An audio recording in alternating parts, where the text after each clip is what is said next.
বাহ পিঙ্কি, পনিরটা তো খুব সুন্দর বানিয়েছো। দেখতে তো খুব সুন্দরই হয়েছে।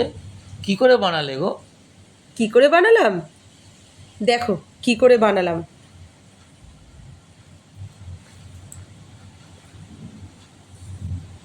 প্রথমে আমি পনিরগুলোকে ছোট ছোট কিউবের আকারে কেটে নেব।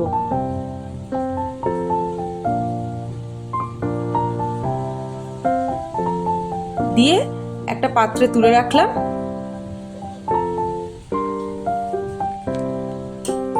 তারপর এর জন্য আমার একটা মশলার প্রয়োজন।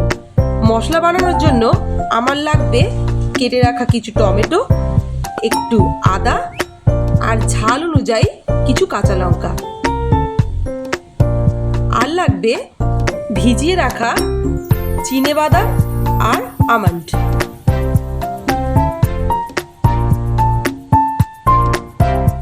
তার সঙ্গে কিছু জলও অ্যাড করলাম। চলো, আমার মশলা কিন্তু রেডি। এবার গ্যাস অন করে নিলাম। তার মধ্যে কড়াই বসিয়ে শুকনো খোলায় শুকনো লঙ্কা, গরম মশলা আর জিরে কিছুটা নেড়ে নিলাম। কেন বলো তো শুকনো খোলায় নাড়লাম? এটার মধ্যে সুন্দর কিন্তু একটা গন্ধ আসে। এবার অল্প কিছু তেল অ্যাড করলাম। তেল কিন্তু কম করে দেবে পিঙ্কি। আরে বাবা, মাথায় আছে, তোমার স্বাস্থ্যের কথা আমার মাথায় আছে। চলো, এটাকে ভালো করে নেড়ে নিলাম।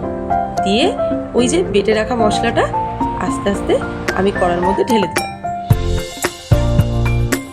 দিয়ে ভালো করে কষাতে থাকলাম।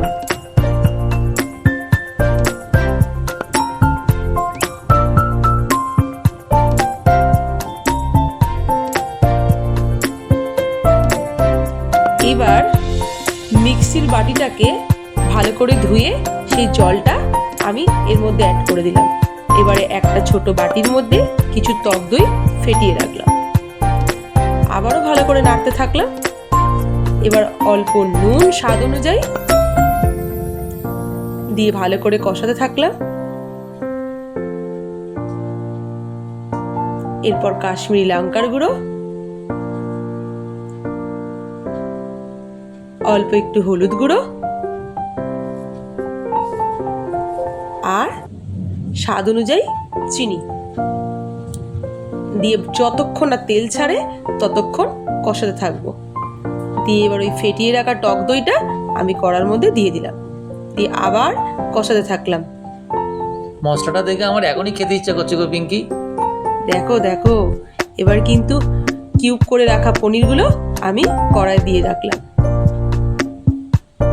দিয়ে আবারও নাড়তে থাকলাম।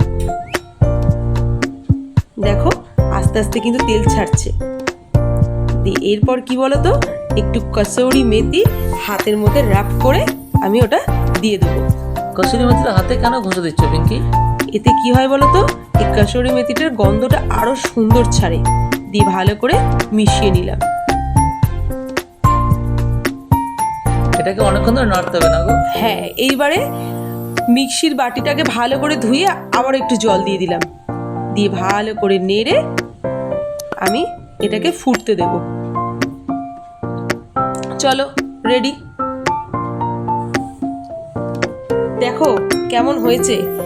এবার এটাকে একটা সার্ভিং বলে আমি সুন্দর করে সাজিয়ে পরিবেশন করব।